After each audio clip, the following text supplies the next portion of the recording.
all-new Audi A4 in our full driving review today on Autogefühl, your #1 resource for in-depth car reviews and your #1 community to discuss cars. We've shown you it in a static way before. Today it's about the driving, but of course we'll also sum up the exterior-interior changes, and we're also going to talk about the technology, because on the outside there hasn't been so much changes at the first sight, but I can tell you there are a lot of changes on the inside and a lot of facts and figures we can deliver you about the engines, transmission and so on.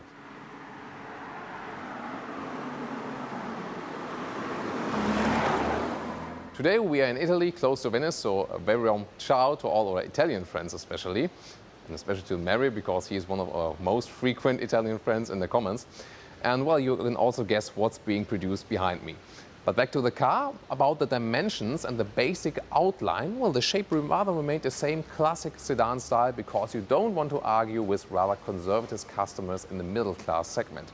Also, the dimension rather remained the same in the front, just a little bit broader, about 1.5 centimeters, and from the length, about 2.5 centimeters longer, now at 4.73 meters.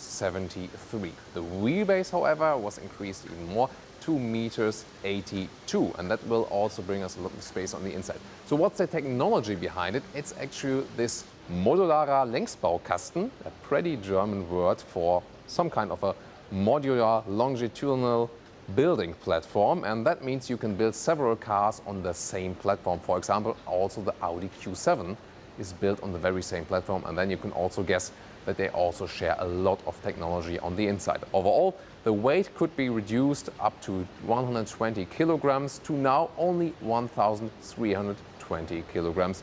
And that's pretty light for a middle-class car.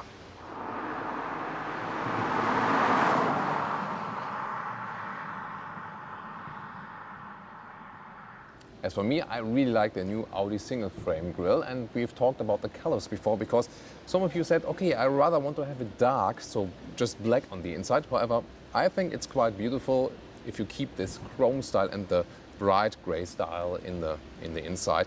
You see, this one here is the S-Line exterior. That means we also got some stronger bumpers, not as strong as in the S4 we've shown you. Also check that one out in the video description from the IAA, from the motor show. But here in the S-Line you already got the kind of style of the S4, but not quite the biggest engine. And what else do we see in the front? We also got the top headlights. These ones are the Matrix LED, really expensive, mostly really makes sense for the high beam. Then below that are the normal LED headlights, and the standard one would be xenon, and they will also be just fine for you. In contrast to my favorite outside color, this macaw blue, we got contrasting alloys here. These ones are the 19-inch RS alloys. They are optional, of course, and cost a lot of money extra, but they look quite beautiful. The rear end stays a little bit conservative. However, we got some quite nice sharp taillights here now. Here in the S-Line we also added some comp structure right here, but you know, that's just a little detail. What is more important again, it's what's behind this technology-wise, because they have worked on the drag coefficient. That means 0.23 for the saloon and 0.26 for the estate. And for example, they optimized the wind stream in the rear and also in the underfloor that is reaching out here. That's a very important thing, actually, also to reduce the consumption.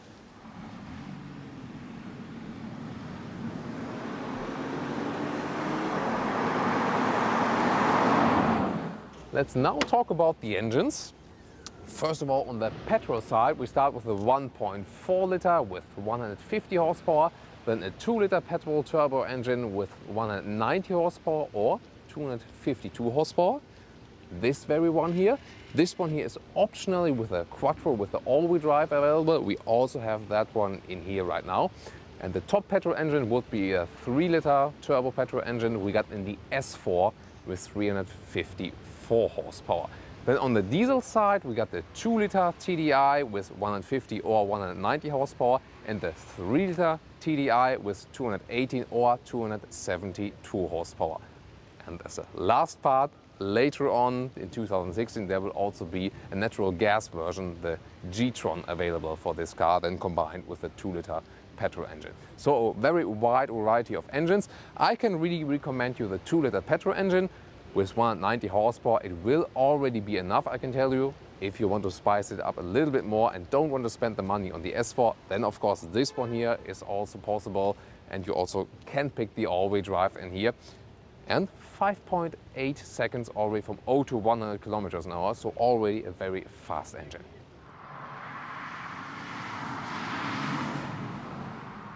Now this is the new Audi key. We know it from the all-new Audi TT, for example. It's quite slim, also very beautiful design. And when we press on closing or opening now, we can see how the turning indicator lights work. And they work in this cascading effect. It's a very emotional design detail.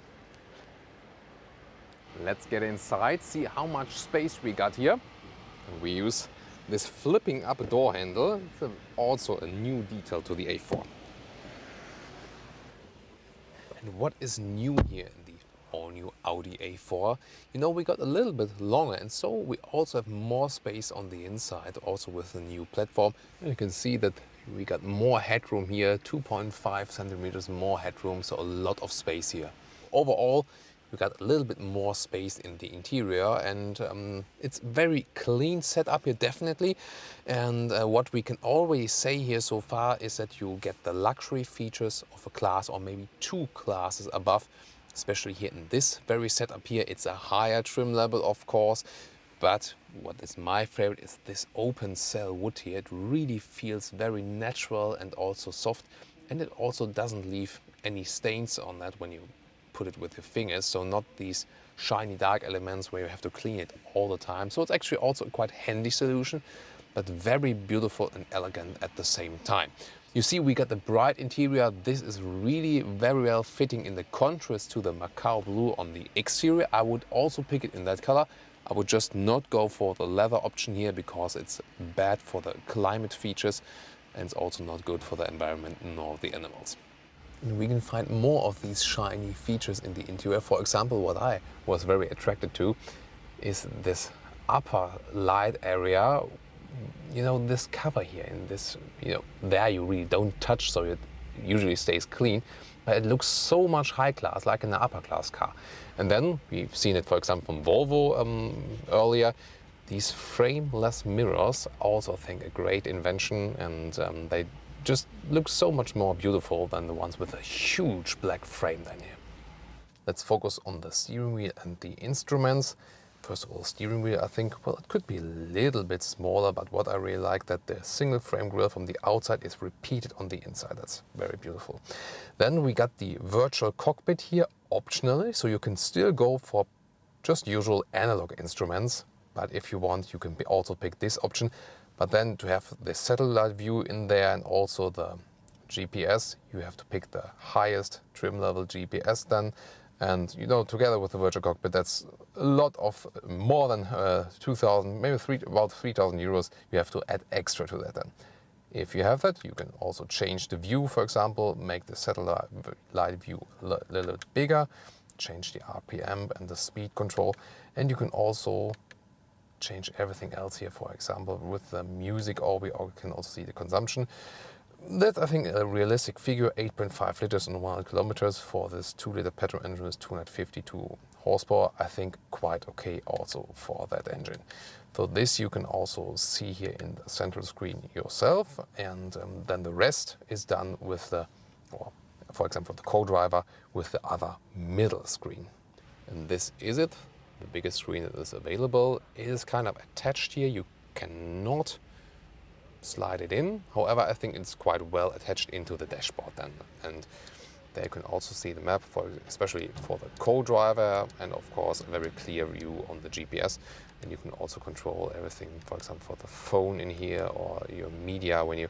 By the way, the Bluetooth connection is included in the serial equipment as well as the keyless entry. Or just to show you the main menu, there you can pick everything. For example, now here's the 19 speakers, Bang & Olufsen sound system, very clear sound is included in here, also optional of course. And also the drive settings, we will talk about more about them later on when we actually do the driving. Then if we move a little bit lower to the climate console, and this one is really a nice piece of interior design here in the automotive sector. First of all, real metal is used here, and also from this clicking sound,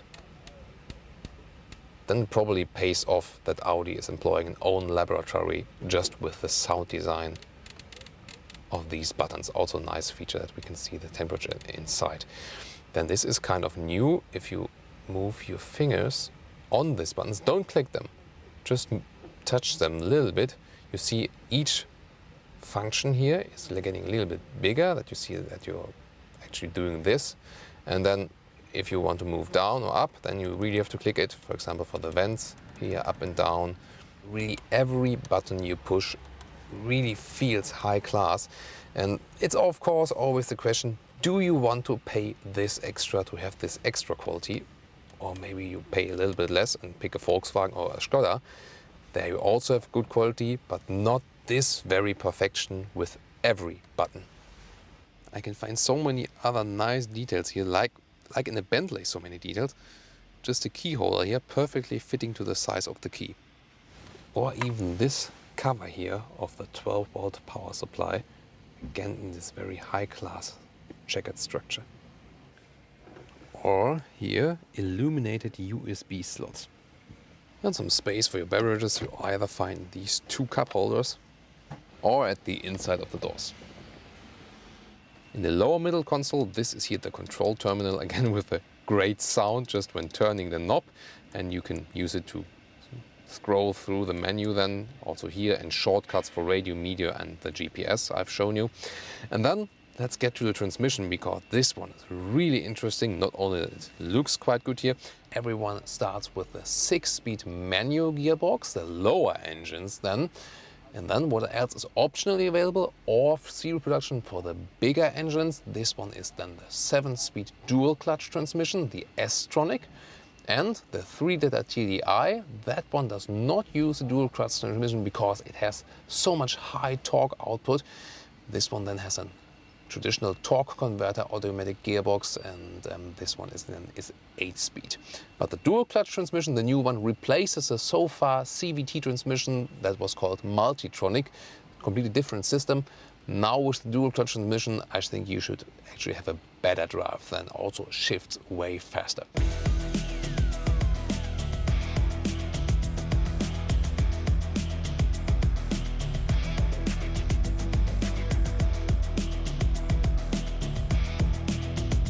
And my favorite hidden design detail are those carved structures here at the inside of the doors. Therefore, I got out for you that you can very well see it, especially in the contrasting bright here. We got microfiber on the inside. I would also love to see that on the seats here. And this whole structure really reminds me, for example, of the A7. And that's also characteristically for this car, because on the interior, you get a car that is kind of a class above, but that doesn't have the length on the outside.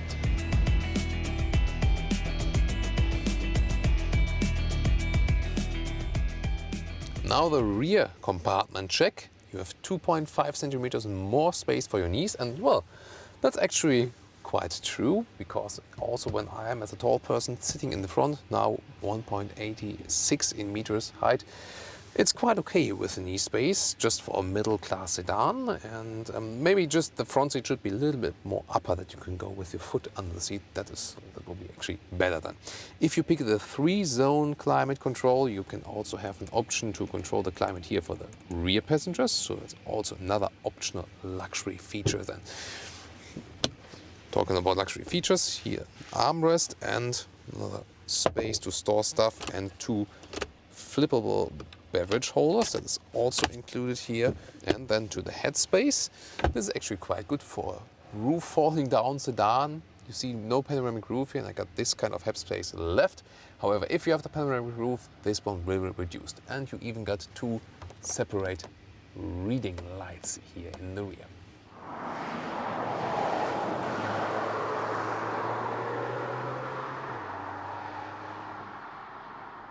And finally, let's check the boot. Let's call it boot this time, not trunk, as it's an elegant saloon.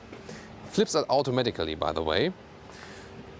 And then you see it has some fairly access for a sedan. Of course, if you want it easier, then pick the Event. You got some luggage in here. You can see, well, it's actually got some space here and here for your suitcases. Also, you can order some practical nets as another solution. So actually the space is quite well used, nothing to moan there. There's also another 12-volt power supply in there. And if I flip the seat now, you can see that you can, well, you can't do it from the rear. That is also possible for the event. But here you can at least also lengthen the space here in your saloon.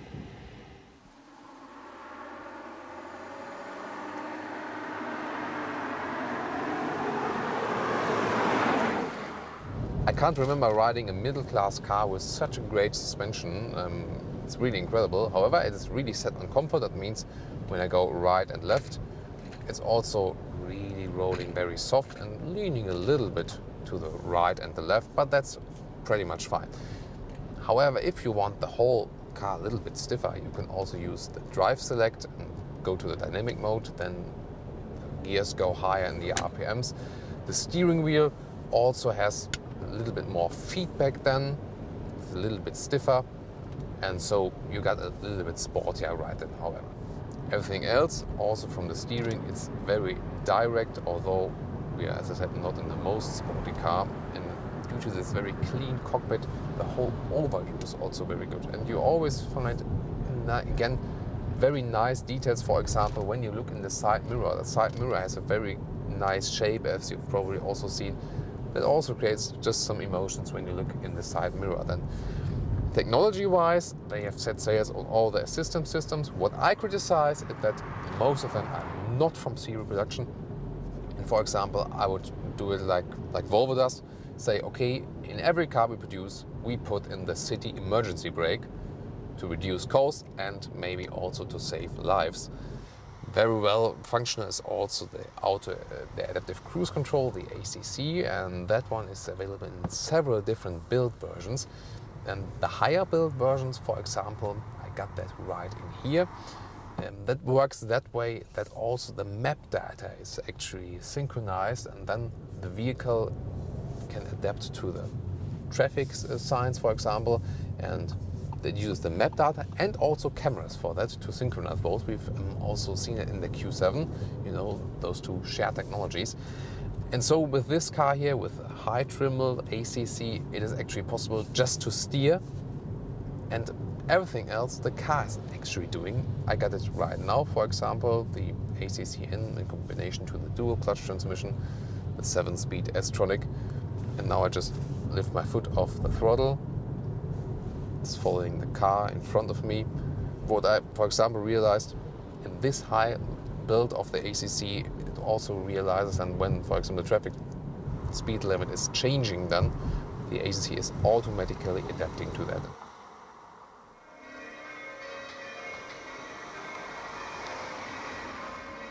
And now to my conclusion of the all-new Audi A4.